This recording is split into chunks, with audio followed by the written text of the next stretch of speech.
Okay, afternoon everybody. My name's Ruth Cheesley, if you didn't know already. And I run a company called Viria Technologies. We're based in Ipswich.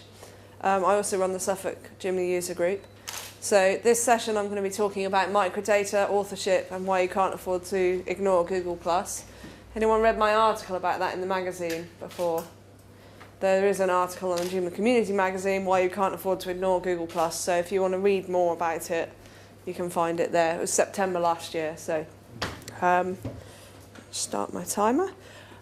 So at some level, we're here about money. You're either trying to make money, you're making websites for people who want to make money. Maybe you're working for a charity organisation or somebody who needs to get money in so that they can do work for other people. But in today's climate, people are becoming more and more careful about where they spend their money. They're doing much more research about companies and people before they actually decide who to go with. And people are becoming much more tech savvy. So they're tending to, my mother's day, for example, she would ask her mother and her family and so forth, you know, what's the best mixer to buy or which car should I get or whatever. Nowadays people are looking to Google search, they're looking to recommendations from other people. And so it's become part of my way of working that I've had to kind of learn a lot about how I can help my customers with their reputation, help them develop their brand awareness and so forth, and their visibility online. And good search engine optimization is pretty much the best way to manage your reputation, your brand, to develop customer loyalty, people to associate you with whatever it is that you know about and you're knowledgeable about. And it's a great way of, if something does go wrong, you can use SEO in various ways to manage your reputation. So traditionally, website developers and SEO is a bit like my school reports, not the one that said that she talks too much, but the ones that said you could do better. Those of you who used to use Joomla in 1.0, I don't think people even knew what SEO was, let alone, well, there was a setting to turn search engine friendly URLs on, and there was a metadata, meta description, but that was about it. You know, there was nothing else in Joomla 1. Joomla 1.5, tiny bit better, 2.5 a little bit better, 3.12 is getting there, but there's still an awful lot that needs to be done. And the challenge is, this isn't something that stands still. It's not something that you can just do and forget about it, because Google changes its algorithms all the time, so they change what they're actually looking for.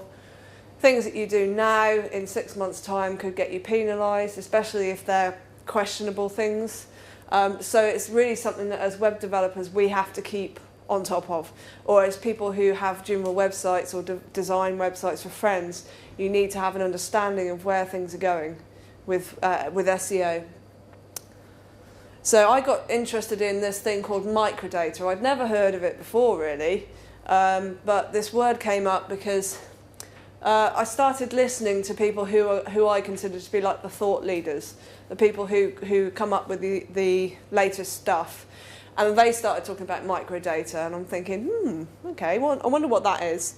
And one of them said to me, you need to have a Google Plus profile, and you need to connect that profile up with your network. I was on eAcademy, which was a business networking site.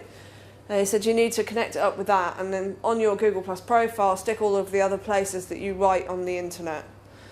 So initially I was like, I haven't got the time, I cannot be bothered. Another social network, really? And eventually I thought, well, you know, if he's telling me to do this, I probably should, because he's one of the people who really knows their stuff and really knows what's coming up. So I did that, and it really made me pay attention, because this was a search for Joomla Specialist here in the UK. I'm pretty sure I just put in Joomla Specialist. I was on like page 15, something like that, and I wanted to get myself up higher, because that's what I wanted people to be putting into a search engine to find me, as Joomla Specialist. So every now and then I used to do a search and go, oh god, I'm not there again, maybe I'll optimise my website a little bit, what have you. I I did what this chap was saying. I made my Google Plus profile when it first came out, connected up all of my websites in the Contributes To section. Bugger me. Why am I showing in the listings? I literally just typed in Joomla Specialist. Wow, there's my face staring back at me. I didn't know how it happened. I didn't know what had happened. It freaked me out, to be quite frank. But that was on page 1. So suddenly I had gone from obscurity to page 1 by connecting all of this up. So, and that, as I say, pretty much happened by accident. Didn't intend that to happen, and suddenly massive jump in rankings and a very visually prominent listing. So that was this is called Sun Tzu now. The website used to be called eAcademy, it's now called Sun Tzu. So I thought, wow, if that's just taken me like 10 minutes, I wonder what I could do for my clients, you know. I wonder if I actually tried and looked into a bit about how this actually worked. I wonder what else I could do. Because I think you'll agree, which one stands out when you look at those two side by side? Certainly I think this one stands out amongst everything, particularly if you already know me. You might not have known that that was my profile. So I started looking into it, and I started to find out more about how it happens, and it happens through something called rich snippets. Rich snippets are extra pieces of information that search engines can use. And so if you haven't seen this video, have a look at it. It's absolutely awesome. Joomla la la. And that's a thumbnail of the video. You can choose which thumbnail to use. The date it was published, the duration, and who uploaded it. This is the one that made me stand up and pay attention. So my profile photo from my Google Plus profile, my name and how many people have me in Google Plus circles. And in America, you also get a bit on the end that says more by Ruth Cheesley. So if you like what I write, you can click on that and then see all the articles that are associated with me. Had to get street waffles in. That was my challenge at the World Conference for all the speakers to get street waffles in their presentation. If you haven't tried one, speak to one of the Dutch guys. They're like a biscuit with caramel in, really lovely. But that shows the star rating, number of people who've reviewed, the time it takes to actually prepare, because this is a recipe, and the number of calories. Oops. And this one, I mean, if you do events of any sort, this is amazing. It allows you to cross-sell all of the events that are happening in a series. So WildStar is a networking event that I go to in London. And when I search for WildStar Eventbrite, because I have to book it on Eventbrite, this comes up. So I could just click on that and go to WildStar, but also I could open these in other tabs and book for those ones as well. So in terms of helping you promote things, what you can do with rich snippets is fantastic. And some recent studies have come out suggesting that you have around about 30% higher click-through rate if you have rich snippets in your listings. And as I noticed, it can rank you higher. There's some contention over how that happens and why that happens. Another time for another conversation over a beer tonight probably, but it does have an effect on your position and your ranking. And for that point alone, that is what made me sit up and pay attention. Suddenly I was on page 1 and I was in obscurity before. Wow, how did that happen? You can find out if there's any rich snippets on your website already just by searching for the rich snippets testing tool. It's also called the structured data query tool. That's a Google resource that you just stick a URL in and hit submit, and it'll tell you what data it can find. So we're going to go on a bit to how you actually do all of this. But so I was like, wow, that's really cool, interesting. Really like the sound of that. Swiftly followed by this. More stuff to do. I have to make my site optimized. I have to make my site responsive. I have to make my site social friendly. Blah, blah, blah. And now I've got to learn how to do all of this as well. Yeah, sorry, homework. You have got some to do. The return on investment has been phenomenal. Just through that listing, that turned into sales. I had people who phoned me up from the States, for example, who wanted me to help with their website. I've had people from Holland wanting me to help with their website. And there's loads of Joomla developers in Holland. Why on earth would you pay me to come over to do training for you in Holland? And it's because they saw my face on the Joomla forums, they've seen my face at the World Conference as a speaker, they've recognised my face from other things. When they search for Joomla Specialist, bang, there's my face. And if that wasn't there, they might not have actually clicked on my link because they might not have realised that that was my website or that that's an article that I've written. But because they see my face and my name, they think, I know that person. She does something to do with Joomla. I've seen her in other Joomla things. Click. So before they've even got to my website, they've got information here. It's a trusted relationship, basically. If they recognise you, they already know you, they're going to click through. So it turned into sales. So it was something for me that was just a no-brainer. I need to understand how this is working for me so that I can get more sales, but also for my customers, so that I can explain to them why it's important that they're doing this kind of stuff, providing, of course, that they're happy for their face to appear in search listings. One of my clients is a concrete specialist, and he's about 60. His daughter does it, because she's got the nice face. So, yeah, I really had to start paying attention. So the basic Semantics 101. Hopefully you all know H1 tags, H2 tags, H3 tags, as a way of structuring your site.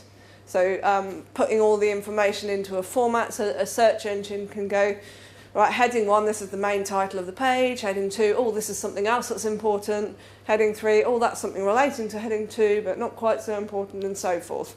So everybody is aware of heading tags, presumably, I hope. Be surprised the number of people that I've come across that don't actually know that. And the reason that we do this is because we're feeding machines. We have search bots that come along, they're trying to understand what's actually on the page. They are not intelligent, they can't think for themselves, they can't interpret the context of the information. They're literally doing as they're told, reading what you provide them. So when we do that basic heading information, that's like a 101 level of giving the site structure. And from SEO purposes, you pretty much have to do that nowadays. Also helps with accessibility as well, which is a nice side effect. But it does, as I said, search engines don't understand the context of the information on the page. And if you have something like avatar, for example, if I put into a search engine avatar, how does it know what avatar I'm searching for? How does it know whether it's the Avatar the movie, which is my favourite movie, Avatar from Ultima Online, my forum avatar, a Swedish death metal band, anyone heard of them? No, I've never had anyone say that they know of them, but Wikipedia is a great thing, isn't it? And a cartoon in America. So with the information that we put in there, with the semantic information about H1, H2, blah, blah, blah, it can tell what's important, but it doesn't actually know how to interpret that, and it doesn't know, very well at least, which one you're actually searching for. If I typed in Avatar the movie, well, you're giving it a bit more information. But if you just type in the word avatar, it doesn't know. So to me, content is king, yes, but now content plus context is king. Context is becoming the most important thing for you to do for search engine optimization, providing contextual information about the content on your page. And so what happened was all the search engines, because believe it or not, there's not only Google, there are other search engines, did something unthinkable. They got together, sat down in a room, and agreed on something. And they agreed on the fact that they need this contextual information to improve the relevance of the search results that they were returning. But Webmaster was an absolute blooming nightmare because they're trying to tell it in whatever way they feel like telling it. So let's put together a way where we tell them how they tell us the context. And this website is great if you're an insomniac. It's extremely boring.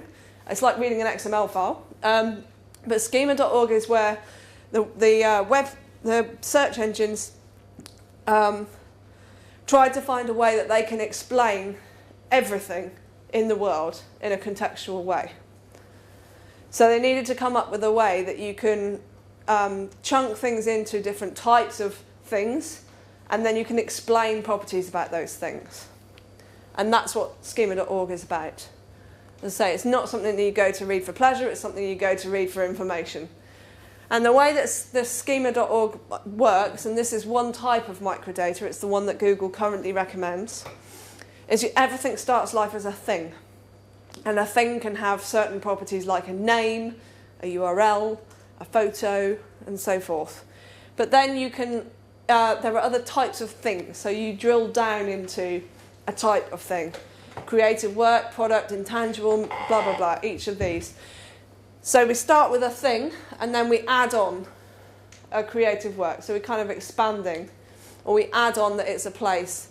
And then within each of those chunks, there are subdivisions. So within creative works, for example, you have all of these. Are we going to show? Wiki. So these are the schemas that are within creative work. And I'm sure you can appreciate that quite a few of those are ones we could use on websites. Most of our websites will either be using article, blog, you've probably got some videos, movies in there somewhere. Reviews is quite a common one. Photograph, if you've got a photograph. Web page and web page element. Web page element is things like breadcrumbs and stuff like that. Navigation and such like. So each of those bigger chunks is then drilled down into smaller chunks, and then the smaller chunks are drilled down into even smaller chunks. So news article, for example. Have a look at the website, especially if you're trying to get to sleep. So the way it works is that we first have to tell a search engine that we're going to provide it with some contextual information and which of those schemas we're actually going to use. So you tell it, I'm going to provide you some information about a movie, for example. And we then say, and this is the property of that thing that I'm trying to describe. So the title, the genre, the year it was released, the director, so forth. So it's pretty simple, really, when you think about it. It is pretty self-explanatory. So here's an example of what it looks like. You can put these within existing markup, so you don't have to add a whole load more divs, spans, and so forth. If there's a div in the right place already, you can just chuck it in. So what we do is we say, I'm going to give you some semantic information, some contextual information, and it's using this schema. And you reference the URL where you can find the schema. So schema.org/movie, you'll find the movie schema. And we then say the item property that I'm describing is the name of the movie. So the name of this schema, the name of whatever it is here that I'm describing. And you'll notice that that's actually within an H1. So the H1 was already there. We just add the contextual information in. And then we're talking about a director, so the director of the movie. But a director is also a person, and there's a schema for describing people, names, photos, relationships, and so forth. So you can nest schemas within each other. So we've started by opening the movie schema, and we're saying we're talking about the director, but we're also saying I'm giving you some extra contextual information about the fact that it's a person. And the name of the director and the name of the person is James Cameron. This is in a span, so you can use spans as well as divs and H1s and so forth. And their birth date is this. But actually this is a deliberate mistake. Anyone know what the mistake is? Who knows about microdata? Anyone? When you do, Brackets are on certain places. No. Well, yeah, that probably too. Good point. That wasn't the one I was looking for. Dates have to be provided in ISO format. So that wouldn't actually work properly if I put it through the rich snippet testing tool. And then we're back to the movie. We're talking about the genre of the movie. And then we're putting a URL in here, and we're saying that this is a trailer. So it's just adding on the end of the existing href tag that this is the link to the trailer of that movie. Is everybody with me so far? Yeah, so it's kind of, I could extend micro formats. Yeah, it's a micro format. Yeah. So this is an extremely poorly marked up page because it only has a H1 tag and no P's or anything else. It's describing another movie, Pirates of the Caribbean. So if we were to mark this up, we would use the same kind of markup. Bear with me because we stepped through this one. We open up the schema, usually at the top of the page, to say that we're describing a movie. We're giving contextual information about a movie. The H1 item prop name, this is the name of the movie. Description, like an intro text basically, short description. And these are all things that you can find on schema.org/movie. They're all things that you can describe about the movie. Director and the fact that they're a person, so we're nesting the person schema. And as soon as you close off that div, it stops using that schema and goes back to using the movie schema. So it still follows the basics of HTML. Author, again, person, and then we've got the name, author, person, name, and so forth. And then because this is a movie schema, there's going to be actors. And so you can describe an actor as an item prop. And they're a person, believe it or not. And the name is Johnny Depp, the name is Penelope Cruz, and so forth. And the other thing we can do is aggregate rating, so average rating, basically. So we're opening a new schema here called aggregate rating. We're saying that the current value, the rating value, is 8. At the moment, that's the value. The best rating that it could get is 10. If you don't put the worst rating, it assumes it's 1. It assumes that it starts at 1. And then we've got the rating count, how many people have actually rated it. And then we've got the review count here, how many people have written the review. So I hope you can understand that this isn't something you necessarily have to put in every single time you write an article, or every single time you put something in. A lot of this can be done in a template override. A lot of it can be done in a template override. And if you want to know more about that, go into Andy's talk tomorrow, isn't it, Andy? Yeah. Tomorrow afternoon. So that it just does it automatically. So you would pull in the counts from a variable in Virtumart or whatever. You would pull in the rating value and blah, blah, blah, and you just wrap it in this microdata. So the chances are you're already showing it on the site. You just add a little bit of markup around it. So what happens if you do this? And this isn't guaranteed to always happen for every piece of microdata. Search engines aren't saying we are going to use all of this microdata, but they will try and use it if you provide it. And what can happen is this. So we get the rating stars. You get the rating 6.6 out of 10 or a percentage. You get the number of votes, the number of reviews. And also directed by and starring information here. Now, if you've got a famous person, often you'll get a knowledge graph appear on the right-hand side, or a famous person or a famous movie or something that's well known enough to have information in Wikipedia and such like. If it can match information in reputable public resources, it will bring up this knowledge graph. So that gives you more information about the movie and links to go straight through to information about the cast, because of the fact that it can understand the information in here. Is there a performance downside to this? I mean, loading, You'd be talking milliseconds. I've never noticed it, and actually the positives that you get from doing it probably would outweigh it anyway. So the one that I got interested in was Authorship. That's the one where my picture appeared in the search listings and it connects it up with my Google Plus profile. So that's one type of microdata. And that type of microdata is more to do with being able to say who the person is who wrote the article and how authoritative they are on subjects.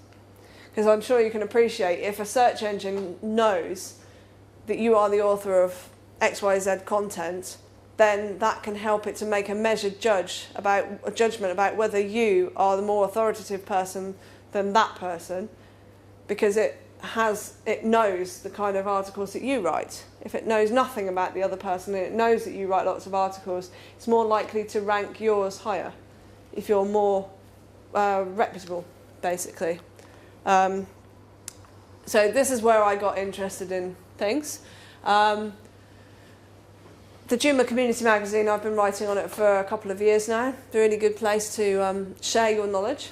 And I wrote this article, Why You Should Be Paying Attention to Google+.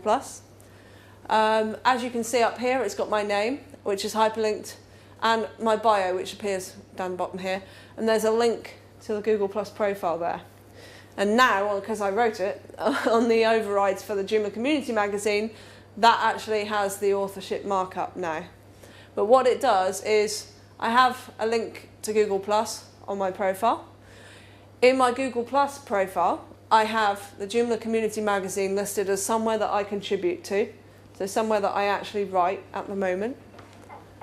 And that's a two-way link. So anybody could put on their website that I had written an article, but I actually have to put into my Google Plus profile that domain for this to actually work. And when that happens, that's what you get. You get the picture, you get the link to your Google Plus profile, number of circles, and this one is one from google.com where you see more by Ruth Cheesley. Does that make sense? So when you have to have that two-way link. You have to link in a particular way to your Google Plus profile on the article, and your Google Plus profile has to say, I'm a writer on this domain, for that to actually work. And pretty much as soon as you start doing that, you'll start seeing your smiley face looking back at you. Can it be the business profile? No. Rather than Person. Yeah, I'll come on to that in a second. So hopefully you can appreciate why bother. Why would you bother? Especially if you're trying to develop your reputation in a particular area, or your client's reputation in a particular area, or you're hoping to become well known for your expertise on a particular subject, and so forth. It makes a huge difference. And people buy from people. People, if they recognise you and they recognise you as a source of authority, and then they see your face on a search listing, they're much more like, it's like an informed decision. It's like a warm lead basically already before they've even clicked through to your website. They know that you're the person who's responsible for that page. So yeah, it's definitely something I would recommend looking into. It does all start on Google+. How many people in here have a Google+ profile? How many actually use it actively? Yeah, okay. Unfortunately, you're going to have to. Well, you don't necessarily have to use it actively, but you will need to make sure that you've got all your domains that you write content on in your profile. So I do like a whole day course on Google+, so I'm not going to go into it too much. If you want to talk to me about it later, then do come and find me. This is my Google+ profile. This is the photo that gets used in search listings. It must be a person. It must be a head and shoulders shot of you, not your dog, not you in a big landscape with loads of people around you. It has to be clearly identifiable as you. And given what I've just shown you with the search listings, invest the time and get a good photo taken. Get a professional photo taken and use that across all of your public-facing marketing efforts. It pays off. It looks professional. It looks good. The bit at the top, you can have whatever you like. Generally, etiquette is not to use it for branding and advertising purposes, but to use it for something that's relevant to you or of interest to you. This is a loch in Scotland where I go away on retreat over the winter. But, you know, put pictures of your dogs or whatever, something that you're interested in. Generally, you only see the bottom part of it unless you actually scroll up. So it's not generally seen that often. The bits that are important, the story, the tagline is what people see when they hover over your name. So you want to be telling people in the first 30 characters what you do, because that's how they're going to decide whether to add you in their circles or not. The introduction is important because you can add links in there, and they are do follow. They do pass link traffic, link juice, whatever you want to call it. And that's about the most important parts of your Google Plus profile. As I say, the rest of it is like a whole day course of how to optimize your profile, so I'm not going to go into that in any great depth. In terms of how to get the authorship working, it's really quite easy. Add a link to your Google Plus profile, somewhere on the pages that it's appropriate to assign authorship for. You don't want to do this on every single page of your website. Why is it relevant to know who wrote your About Us page? It's not. So any content that is curated, for example, news, press releases, blogs, bio, anything like that, you want authorship on. Static pages, you don't really need to have authorship on there. It's not really appropriate to have authorship on there. And all you do is you add !rel equals author. The relationship of this link is that it's the author of this page. Does that make sense? So rel equals author is saying this link here is the author of this page. And this can be done in a template override. It can be done in however you want to do it, really. The second step is the critical step, and the bit that people miss out, is you have to put it in your contributes to section of your Google Plus profile. Yep, so this is the URL of your Google Plus profile, which you can get if you hover over profile in Google Plus. And in here, on your Google Plus profile, you add all the domains that you write on. So you don't have to add every single page that you write on the website. You just have to have the domain. The only thing I would say is if you write on sites that have multiple subdomains, like magazine.joomla.org, community.joomla.org, you need to add each of those as a separate subdomain in here. But other than that, it's just once for each domain. And as soon as you do that, you'll start seeing your face appear, providing it's a clear head and shoulders photo of a person. It won't start appearing if it's a logo, for example. Now, publisher markup is something that isn't actually being actively used at the moment, but you can do it. So I would suggest you do it. Publisher is more for businesses and brands. And what the publisher markup does is it allows you to link your website content with a page, a Google Plus page, not profile. So profiles on Google Plus are for people. Pages on Google Plus can also be for people, but pages on Google Plus are for businesses or for organisations and so forth. There is a distinct difference. If you try to use a profile as a business, eventually you'll be reported and your profile will be taken off because it's about people interaction. And what Google's trying to do is just to understand and mimic social interactions. It's a trusted network. We'll go into that in a second. So you do the same here. That should say page URL. I keep meaning to change it and I forgot it. But so the URL of your Google Plus page. So again, you go into the page and you can copy and paste. And rel equals publisher. So this page is the publisher of this content.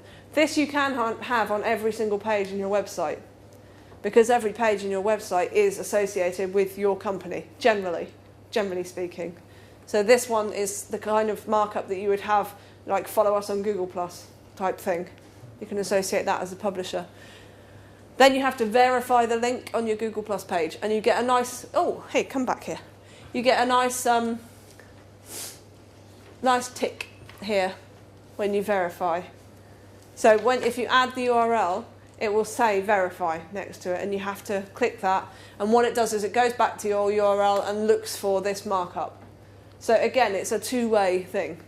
You have to say on your website, this is the publisher, and then you add the URL on your Google Plus page. That completes the circuit. Then you're associated with as the publisher. And the moment it doesn't actually do anything, but the potential is there for it to be working in a similar way about companies being reputable and authority on a particular topic. So it's something that I think will be quite important going forward. But at the moment, there's no kind of hard and fast, this is how it's going to be used. So this is some profile linking in action. This is my, well, it's from a little while ago, but this is my contributes to section. You can see this is my website, ruthcheesey.co.uk. This is my magazine article, and there's the Joomla Community Magazine. This is my Sunzoo profile, and here's Sunzoo. So you have to have the URLs in here for your profile linking to work on search listings. And when you click on that View All by Ruth Cheesley, this is what you get. All the pages that it associates with me. And you'll notice that some of these, like Twitter, Crunchbase, they're not things that I've written, but it knows that that's me, because of the association with my other social accounts and so forth. Because I've given it some contextual information, it can make better judgments about content that is from me. And all of those are. This bit here is taken from your Google Plus profile, and it shows your latest post there. If you're famous, I can't remember what that is, it's something about a cartoon, I think. Yeah. Something about CSS. Yeah, how you try my patience sometimes. My apprentice shared that with me. So I'm not particularly famous, so I don't have a Wikipedia article. If you do, this is what you get. So visually, it's really quite stunning compared to a boring list of search entries. Guy Kawasaki is quite a well-known techie person. So this gives you the information from his Google Plus profile. As you can see, that says 2 circles because I've got him in circles. When I was looking at this, I was logged into Google Plus. information that it knows about him, his recent posts on Google+. Hey, books he's written. That's clever. How does it know that? Because it knows his name. And somewhere on the internet, the author markup is using the person schema and saying it's Guy Kawasaki. And then also, people who search for Guy Kawasaki also search for these people. So you might also be interested in those people. And when you click on that, you get this nice carousel at the top here. You can also get that carousel up here for e-commerce products and so forth, only if you have semantic markup on your site. So again, visually, it looks quite different to have that. It stands out. People are more likely to click on these than they would be these, because they're boring. That's interesting. You see a face, you recognise the face, oh, that's a person. So if you can imagine how this works in terms of the end user having this experience and how it could work if you do it for your clients, for you, and so forth, it's pretty awesome. When I started looking into this, it was like, wow, this is quite clever. So we're at a Joomla day, so what about Joomla? It's been a real challenge for me. Since November last year was the first time I did this talk at the World Conference, and everyone went, what the hell is microdata? Like, trying to get people to even be interested in microdata was a challenge, let alone talk to me about it. So it's been kind of like I've been waving this little flag in the corner going, hey, microdata, please listen to me. There's so many places in Joomla that we could use microdata. So many places. Pretty much everything that you do on your website can be marked up with microdata. Blogs, articles, contact pages, shops, all of this kind of stuff. It's not all necessarily going to be used straight away by search engines, but there's no harm in putting the information in there so that when it does start using it, you're the first one there. And if you start doing this and your competitors aren't, and it gets a 30% higher click-through rate, you have to be number one. If your listing stands out more than someone who's at number one, you may well get the clicks through that the other people don't. So it's also a way that you can get an advantage over other people. So my first attempt was a bit Blue Peter. Here's one I made earlier. We started writing template overrides for Joomla. So we wrote the core Joomla 3 template overrides, which are free on Microdata for Joomla, with all of the microdata in there. So you can just download it, chuck it in your HTML folder, jobs are good 'un. Or you can download specific modules if you want to, rather than the whole lot.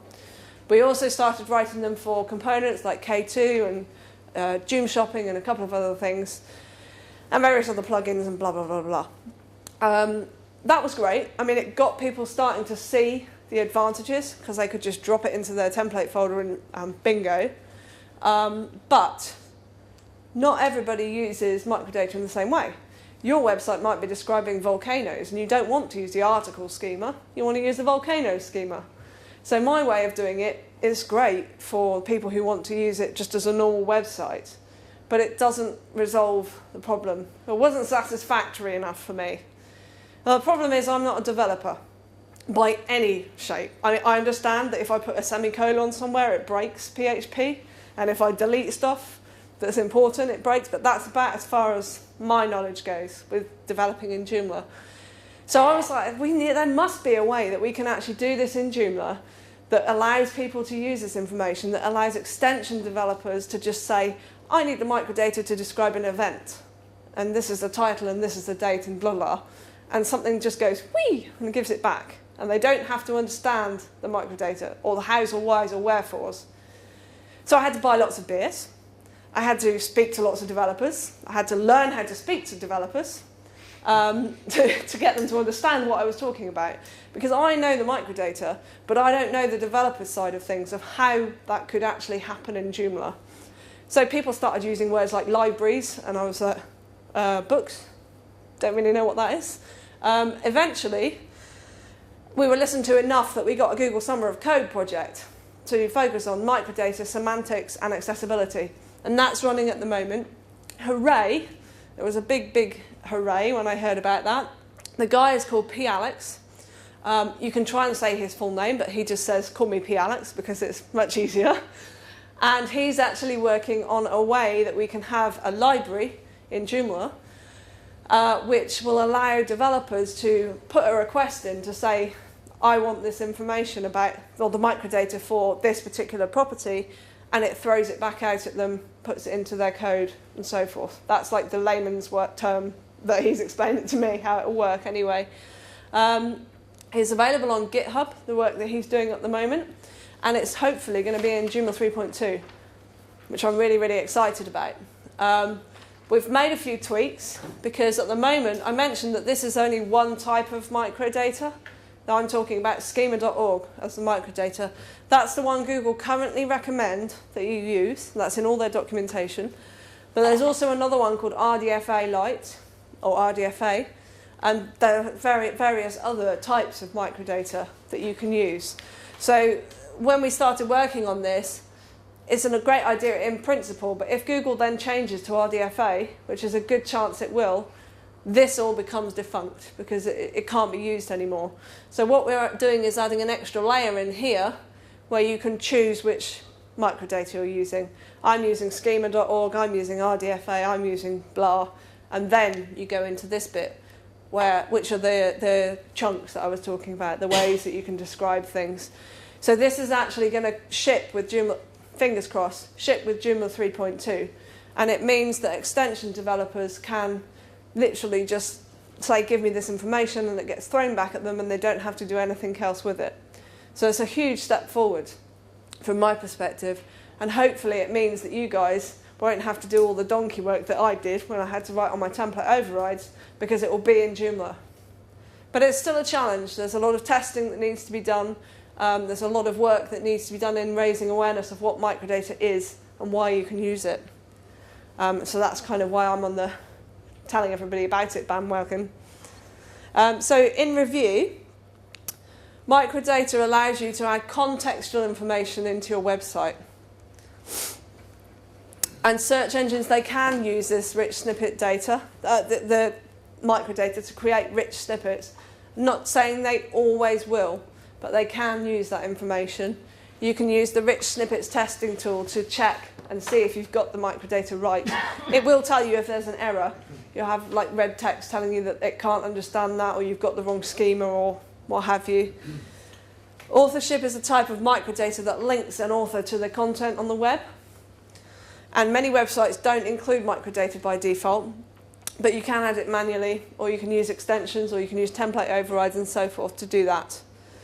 And hooray, Joomla will soon ship with Microdata Library. So any developers amongst you need to get your head around how it works and how you can use it in your extensions. So if you'd like some more information about the stuff that I've just been talking about, schema.org has all of the schemas that you can use. Plus.google.com/authorship is where you can get information about how to set up authorship, how it works, how to troubleshoot it if you've got an article assigned to you that isn't actually by you, and so forth. The Joomla Community Magazine, as I said, does this automatically. I wrote the template overrides for it so that it would just do that. You put your Google Plus profile in the URL on your profile, and it will automatically mark that up. Microdata for Joomla.com is where we've got all the Joomla 3 overrides that you can grab. And if you want to connect to me on Google Plus, I'm gplus.to/rcheesley. That's me done. Any questions? Or have I stunned you all to silence? Or have you fallen asleep after that lovely dinner? When you set it all up, how long does it generally take before Google starts to filter through the pictures? Authorship, do you mean? Yeah. Almost instantaneously. Really? The only time that you might not get it happen almost straight away is if you've got a brand new profile, or if you've just changed your photo. Sometimes that then has a short delay, but we're only talking days. It's very quick. And in terms of the microdata for other areas of the site, I was asked to microdata, or pimp up, shall we say, some pages for a company in Holland, because they wanted to create a business case so they could put the funding towards getting the whole of their site done in microdata. So we added the microdata for the Contact Us page, and on about 5 of their sites, the next day, that was all showing in search listings. And it was visually different. It was a really, really striking difference when you search for their company name. of what actually came back. So it can be quick. But as I say, use the rich snippets testing tool to check if you're making changes, to check that you've done it right. Because there's nothing worse than making all the changes and waiting for a week and then realising that you've not closed a span properly or you're in the wrong schema or what have you. Ruth, Yeah? sorry. You mentioned, obviously, the bit that was with all the libraries and the developers, which is great. Yeah. Because that was, before you mentioned it, where I was thinking, can't we have extensions that Yeah. automatically do it? But that's Yeah. for extensions. And thinking of end users doing content on websites Yeah. as opposed to Uh-huh. anybody that can insert div and span Yeah. nightmare of the day. Yeah. Did you mention that you've got that authorship type template overrides examples on that website you mentioned? Yeah, Microdata for Joomla.com, you can download the core overrides for free. There are plugins that allow you to do the authorship. We've got one up for sale, there are some for free from the JED that lets you put the URL in to the contact page or somewhere and it will then associate it using the right markup. So I'm just thinking for people that are going to be writing Yeah. stuff on Yeah. a regular basis, typically most of my lot Yeah. have trouble operating the keyboard. I would put the majority of it into a template override so that they don't even need to get involved in it. But you can also get editor plugins where you press a button on the editor and it pops up and you highlight the bit that's the name and you press it and you say name and then it puts the microdata in for you. There are extensions on the JED for that. Yeah. Okay? No, fantastic. Just last one, yeah? I'm not sure if this is correct, but I'm not sure you can mix and match the microdatas in as much as I just did one for a product, for a company who sell products, and we could have the price and then stock, Yeah. but not the reviews at the same time. So we had to choose whether in the search results Yeah. it displayed one or the other. Not true. Not true, no? You can nest them, but you have to do it right. That's probably where we went wrong. Yeah, you have to open and close the divs in the right place. What you can't do is start a schema here, put something else in, and then continue the schema there. You can't start, stop, put something else, start, stop for the same schema. It has to be all one block. Right, so you can have reviews. You can and have price. reviews and prices, but you have to mark it up right. Okay, thanks. And if you looked at the rich snippets, it would probably tell you the reason it's not using one or t'other is because you're using the wrong schema. And that's because you've closed a div prematurely or something like that. Okay, thanks. But yeah, I'm happy to have a chat about it later.